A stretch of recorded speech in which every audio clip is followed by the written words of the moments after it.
I'd like to call this the August 24th meeting of the Beal Early Childhood Center Building Committee to order. All members are in attendance, so obviously we have a quorum, and we'll move on to item 2 on the agenda. Approve the meeting minutes of July 27th, 2021. So we've already discussed there's a correction to be made. My name appears there twice as present, and we need to put Keith's in. Absent that, does anyone have any corrections, comments, edits, or if not, would someone kindly make a motion to approve the minutes?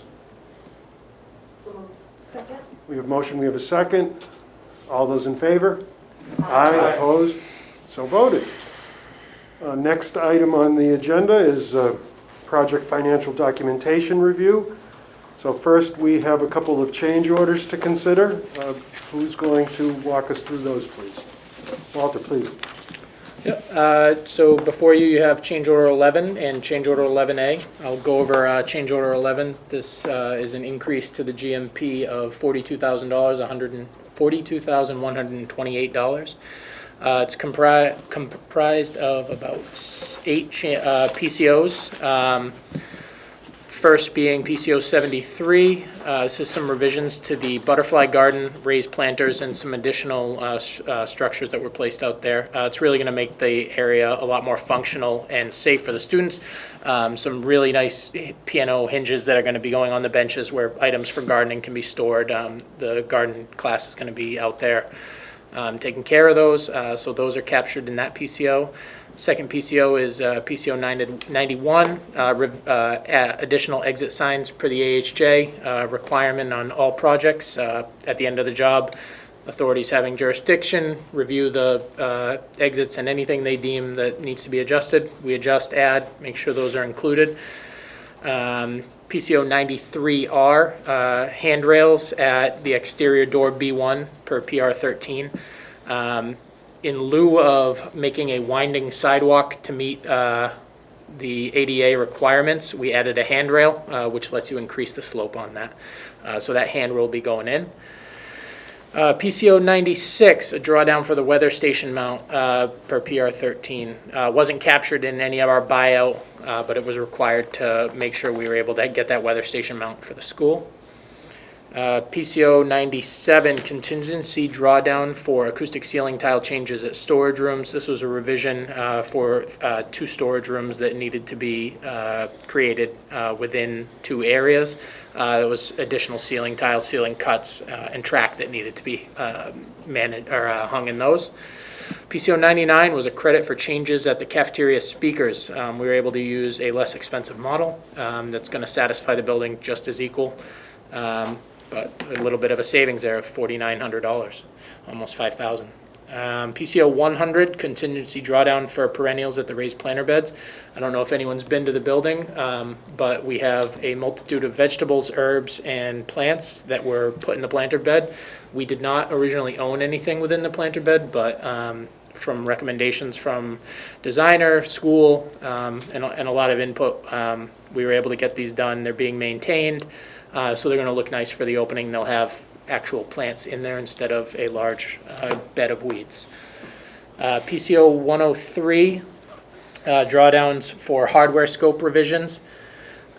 These were door stops that were not going to work. They were going to cause issues. They were in front of the teacher wardrobes at the connecting classrooms. We were actually able to purchase these closer arms that are being adjusted and installed now, and swap them as an install with the contractor. So we have the door stops now, but we had to buy these closer arms. So it's all the connecting door closer arms. So it'll protect the wardrobes, stop the door from smashing into them, and you won't have the tripping hazard that was going to exist without them. And the last one is a drawdown for additional signs and horn strobes. We weren't able to capture all the original, and there was a follow-up walkthrough with fire department and building inspector that required an additional horn strobe and some additional signage, so that was captured within that PCO. So total $42,128. That's PCO change order 11. And change order 11A added some plywood. PCO 95 added plywood. That was a drawdown on existing allowance. Again, scope not bought out, but included within the GMP, so we had a little bit of an expenditure there. Approved drawdown for overhead coiling doors, stainless steel shutter. Again, an item that wasn't purchased. That's what we have these holds and allowances for. We were able to finalize that. It does look really nice. This is at the cafeteria tray return area. So it's a nice piece of stainless steel with a cover and a mechanical closer. Another drawdown on a column wrap that we swapped. We thought it was going to be more durable, but we didn't have anything on the drawing to cover that area, so we did add that. And then last item being an IT drawdown for Forerunner, town's IT manager, to do some programming for the school phone network system.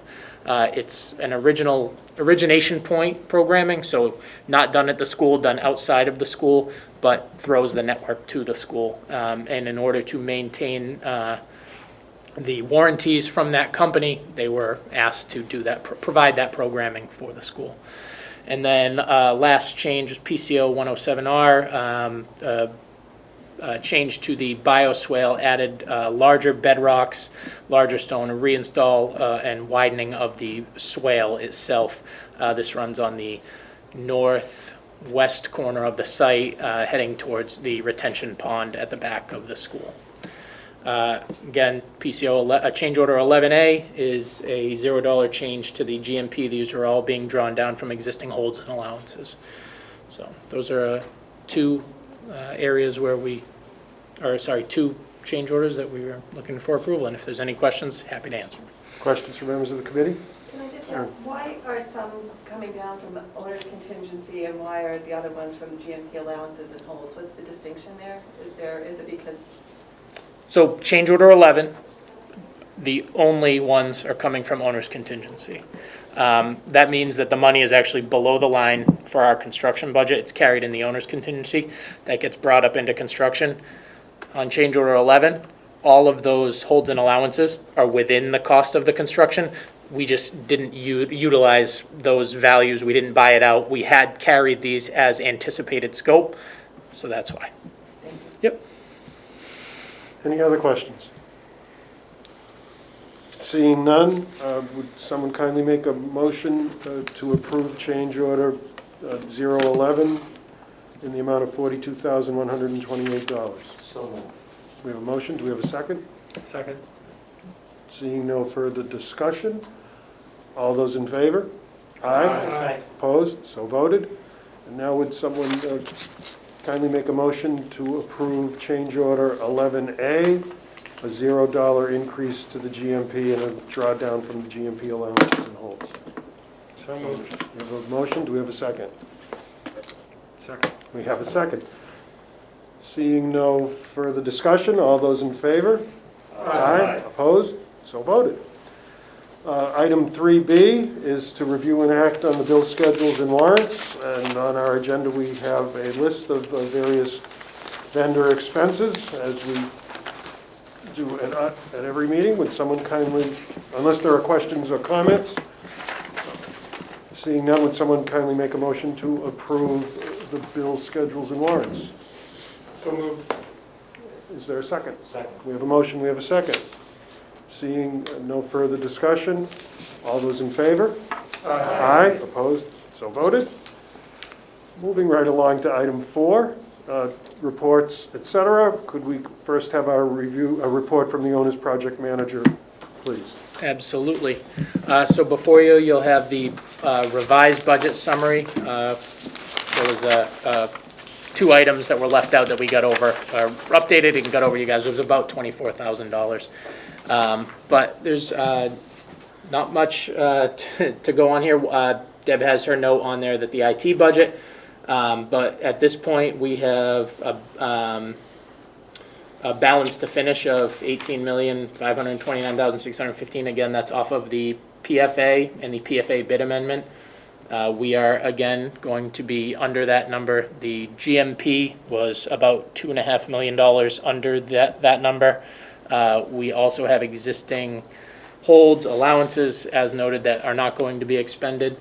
I believe those are coming in around 3 to 4 million, somewhere in between there. We're working to finalize those, and we'll be able to provide a better number likely for the September meeting. But so on top of the 2.5, another 3.5 on just the construction end. There's also going to be unspent monies within the OPM and the designer. And then FF&E will be the balance to finish of that. But again, the project is in a great position. We're moving through. We've been submitting monthly to the MSBA. They've been providing the propay reimbursements.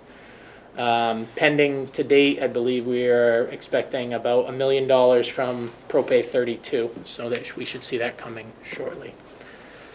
So that's the budget summary. Any questions on the budget summary or the report from the OPM? Thank you very much. Yep. Moving on to the architect's report. Good evening, Kate. Good evening. We're very happy to say that the team up here continues to work very well together, which I'm sure you're going to see at the dedication when you see the finished product, if you haven't had a chance to see it already.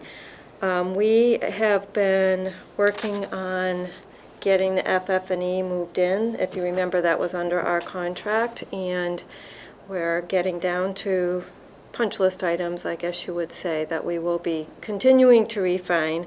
The budget looks terrific, as Walter explained. We have, through Mr. Beldinger's help, gotten the bas relief from the original Beal school restored and the dedication plaque. Those are due in next week. Yes, we have the dedication plaque and the bust. Yeah. So we'll get those installed, so that's good news. I know we reported before that the Peter Reynolds mural was in progress. Very pleased to say, thanks to a lot of effort, it's completely installed now. And additionally, the history wall we're expecting to be Yep. ready. If you remember, the history wall was a product of a school project through the high school that came forward into this this project that will be a ever-changing opportunity to talk about history of the site, the school, the town in different elements. So that looks great for the dedication ceremony as well. So unless there are other questions, I only have glowing news. Terrific. Are there any questions from members of the committee?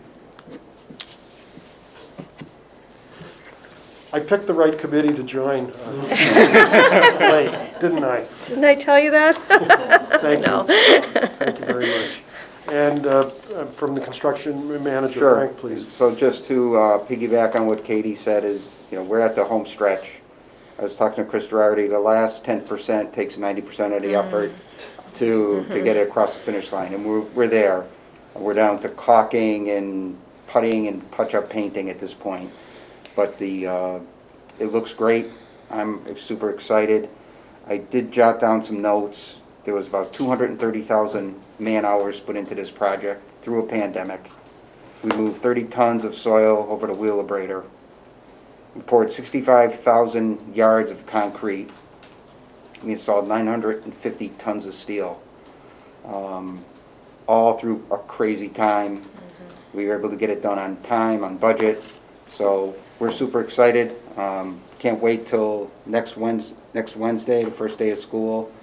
I'm sure Chris will be calling me. I'm sure there's things that are gonna, need our attention, but we're not going anywhere. We'll have a presence on site. We'll be there till it's ready to. He's fully comfortable with the school. Questions or comments for the construction manager, Patrick? Thank you, Mr. Lavon. Just one question for the whole team, I guess, really, is that we've gone through extraordinary amount of rainfall this spring and summertime, and so I'm just curious about how the site plan and site plan drainage has held up and all the plantings and what we can look forward to for going forward. Are things holding up, or were the swales and catch basins and plantings and all those things. Yeah, I can speak to Why don't you that. start, Ron? Yeah, I think it is. I think we needed to spend some time on that swale, which we're doing. Early on, try as we might, capturing all the water on that site, due to the way it slopes, due to the composition of the soil. We put every measure in place, and still we had issues where I ended up at the Conservation Committee dealing with that. Haven't had any of those situations come up since then, so I feel good about it. We haven't had any issues across the street either, and that effort is ongoing. You're going to see vehicles and equipment up there for probably 1 to 2 weeks. Yeah. Flattening out Mount Shrewsbury, and it'll be gone after that. But there haven't been any issues over there recently. No. I mean, No, we had. maybe early in the beginning one, but Yeah. we get that corrected. We had them focus primarily to get the school finished, and then, everything, that's where we used our areas to store all the plants and trees. We kind of made so nobody absconded with them, we kind of hid them behind the hill, and that's where we drew the materials from, so. And then relative to planting, I would think that unless there was actual bad erosion or, puddling that lasted for a few days, I would think this is almost the dream come true to get new plants in the ground. Yeah, I was thinking that actually, as I drove off the site tonight, I looked at the soccer field and it looks great, and a lot of that I think has to do with all the rain we had. And we have an irrigation system, but the rain certainly didn't hurt, so. Excellent. And then to your comments about materials and et cetera, and I may have said this at the last meeting, but I think it's remarkable. I can't go 2 steps without somebody either telling me, I'm sorry, it's not available because of COVID, or the barge in the Suez Canal. Yeah.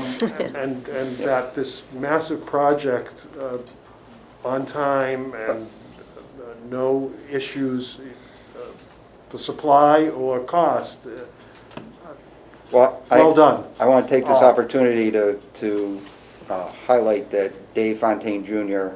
has an incredible foresight, and he's taken measures all across the board on all our projects. If he even gets a whiff, he's talking to the industry leaders with steel, with anything, and if he gets an idea in his head that, hey, there's a snag, he's on it, and we're procuring materials ahead of time on some new projects that we have going, and we've had our share of delays. It's been a lot of, like with your cars, buying the parts of the cars, the chips, a lot of electrical things that just normally you take for granted. Those are the kind of the skeletons in a closet that behind the scenes we've been dealing with. And I'll take this opportunity also to commend Brian LaRue. He's been extraordinarily helpful navigating through some of those tech situations with us. Terrific. Thank you. You're welcome. Any other questions, comments from members of the committee? Okay. Mr. Laveau, just Sure, Dr. quickly, if I may. Thank you. I just want to take this opportunity. This is our last meeting before we open the school to students officially on September 1st, and to staff. I know staff have been doing a lot of setup, and they'll be in officially on Monday and Tuesday as our first 2 days for staff, and then September 1st, first day for students, which is a momentous occasion. And I just want to take the opportunity here to publicly again thank the team, the construction management, OPM, and designer. It is an extraordinary project for all the reasons just stated. Also want to thank our internal team, and particularly Mr. Girardi and Mr. Collins. And Mr. Girardi has been joined by Ms. Shelley Hoy, who's the new assistant principal, and they have been working tirelessly to make sure things are in place, along with public buildings, Mr. Baldinger and his team.